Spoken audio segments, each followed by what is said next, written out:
वंदे मातरम दोस्तों। मैं हूं विकास पाल और आप सबका स्वागत करता हूं मैवरिक जियोपॉलिटिक्स के आज के सेशन में। दोस्तों, चैनल को लाइक शेयर और सब्सक्राइब करना मत भूलिएगा। दोस्तों, इसराइल ने finally finally finally finally Iran पे स्ट्राइक कर ही दिया आज। हमें सबसे पहले ये याद रखना पड़ेगा कि ये प्री एम्प्टिव स्ट्राइक के रूप में शुरू हुआ है, जैसा इसराइल ने खुद कहा है। प्री एम्प्टिव स्ट्राइक का मतलब आप सब जानते ही हैं, जहां पे they are trying to show कि ईरान हम पे हमला करे इसके पहले हम उन पे हमला कर देंगे। आज सुबह इसराइल की डिफेंस मिनिस्ट्री ने खुद एक स्टेटमेंट जारी किया है, जिसमें उन्होंने कहा है कि उन्होंने प्रीएम्प्टिव स्ट्राइक किए हैं ईरान को न्यूट्रलाइज करने के लिए। एक्सप्लोजन सुनी गई है तेहरान के सेंटर में, यूनिवर्सिटी स्ट्रीट और जमहूरी एरिया में। ब्लास्ट और क्लाउड ऑफ स्मोक देखे गए हैं। ये स्ट्राइक तेहरान में सुप्रीम लीडर अयतुल्ला अली खमेनी के आसपास भी रिपोर्ट किए गए हैं, जहां पर अपेरेंटली ये अटैक हुआ है। इसराइल ने अपना एयर स्पेस इमीडिएटली क्लोज कर दिया है और सिविलियंस को वार्निंग दी है कि पॉसिबल मिसाइल रिटेलिएशन आ सकती है। ये सिर्फ आर्म्स skirmish नहीं है दोस्तों, ये एक डायरेक्ट मिलिट्री थ्रेट है, एक्शन है। तेहरान के सेंट्रल एरियाज को हिट करता है।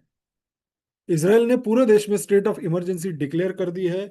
साथ ही सिटीजन्स को शेल्टर्स और प्रोटेक्टेड एरियाज पे रहने को कहा गया है। Excuse me. क्योंकि रिटेलिएशन का रिस्क अभी बहुत ज्यादा है। ईरान ने भी अपना एयर स्पेस को बंद कर दिया है और कम्युनिकेशन सर्विसेज को कंप्लीटली ब्लॉक कर दिया है, कंप्लीटली।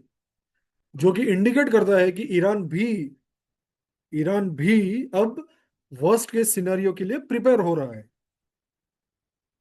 ये कन्फ्रंटेशन एक लॉन्ग रनिंग कॉन्फ्लिक्ट का एस्केलेशन है दोस्तों, जो मैंने पिछले वीडियो में भी कवर किया और इसके कई वीडियोस पहले भी मैं कवर कर चुका हूं, जहां पर मैंने आपको बताया कि क्या बिल्डअप हो रहा है।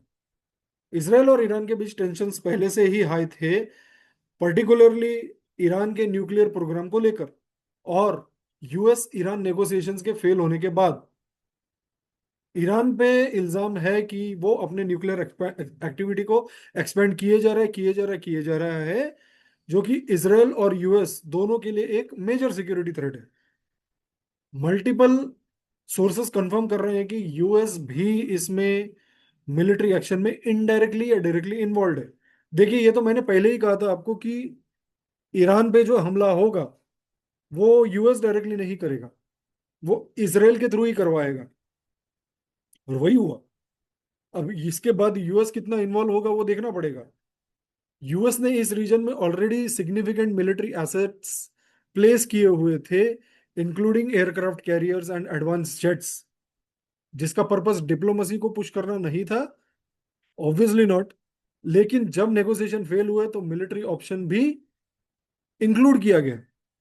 अगर यूएस का इन्वॉल्वमेंट कंफर्म है तो ये कन्फ्रंटेशन पूरे मिडल ईस्ट लैंडस्केप को रिफाइन रीडिफाइन करेगा, क्योंकि अब वर्ल्ड पावर्स डायरेक्टली एंगेज हो रहे हैं एक वॉलेटाइल रीजनल स्टेट के साथ।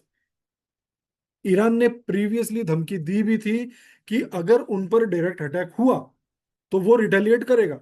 अब वो कैसे रिटेलिएट करेगा ये अपने को देखना पड़ेगा भाई, क्योंकि ईरान के पास दो तीन रास्ते हैं। एक, हुती, हिजबुल्लाह और हमास तीनों को एक्टिवेट कर देगा वो।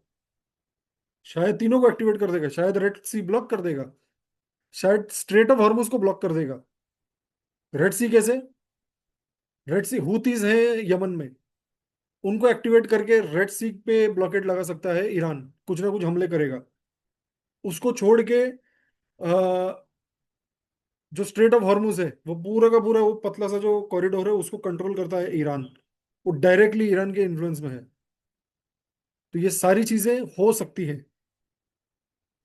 अब इसका जियोपॉलिटिकल रैमिफिकेशन क्या है दोस्तों? रशिया और चाइना, ये दोनों कंट्रीज ट्रेडिशनली ईरान के स्ट्रेटेजिक पार्टनर रहे हैं। अगर कॉन्फ्लिक्ट एनलार्ज होता है, बढ़ता है, तो ये लोग डिप्लोमेटिक और मिलिट्री सपोर्ट दे सकते हैं तेहरान को। अब वो कितना देंगे, कैसे देंगे, पता चलेगा अपने को अब पूरे दिन में। अब इन्होंने जब सपोर्ट करेंगे रूस और चीन, इससे यूएस वेस्टर्न ब्लॉक वर्सेस एक ईस्टर्न ब्लॉक वाला डायनामिक्स सामने आ सकता है। मिडल ईस्ट इंस्टेबिलिटी का डायरेक्ट इंपैक्ट ऑयल सप्लाई पे भी होगा, 100% होगा। मार्केट्स टाइटन होंगे और global crude prices will move Skyward, जो कि वर्ल्ड इकोनॉमिक्स पे वाइड स्प्रेड इन्फ्लेशन का प्रेशर क्रिएट करेगा। अब वो अपने को देखना पड़ेगा कि कितना असर हुआ इसका, या कि ये कितने दिन तक रहेगा, कब बंद होगा। सऊदी, यूएई और गल्फ स्टेट का स्टैंस अब बहुत क्रिटिकल हो जाएगा। अगर ईरान रिटेलिएट करता है प्रॉक्सीज के थ्रू, जैसे मैंने कहा हमास, हिजबुल्लाह, हूती, तो ये और ज्यादा बढ़ जाएगा। अब राइट नाउ सर्कमस्टेंसेस जो हैं वो एक एक्सट्रीम मिलिट्री एक्शन की तरफ दिख रहा है। अपने को देखना पड़ेगा कि ये कैसे बढ़ेगा, आगे कम होगा, फैलेगा, भारत पे इसका असर क्या होगा। भारत ने ऑलरेडी चाबार पोर्ट पे अपनी फंडिंग बंद कर रखी है, तो Bharat has nothing to lose at this point of time. हाँ, भारत को ईरान की जरूरत है for INSTC, but that is now a distance dream, बहुत लंबा है वो। अभी अपने को उसके बारे में सोचने की जरूरत नहीं। अभी हमारा मेन कंसर्न होगा ऑयल, स्ट्रेट ऑफ हॉर्मुज से आने वाला तेल, उस पे अपने को बहुत ज्यादा ध्यान रखना पड़ेगा। रेड सी के कॉरिडोर का भी इम्पैक्ट भारत पे पड़ेगा। अब वो कैसे मैनेज करेंगे, आने वाला टाइम बताएगा। वी विल कीप एन आई। आज का दिन वर्ल्ड जियोपॉलिटिक्स की हिस्ट्री में दोस्तों एक अहम मोड़ के रूप में याद रहने वाला है सबको। इसराइल और ईरान के बीच डायरेक्ट कन्फ्रंटेशन ने लॉन्ग स्टैंडिंग टेंशंस को एक एक पूरी तरह से नया शेप दे दिया है। And it is going to explode now. अब वो देखना पड़ेगा कैसे एक्सप्लोड होगा, कितना असर होता है, क्या असर होता है, वो सब देखना पड़ेगा अपने को। बट देन यस, इम्पैक्ट तो रहने वाला है।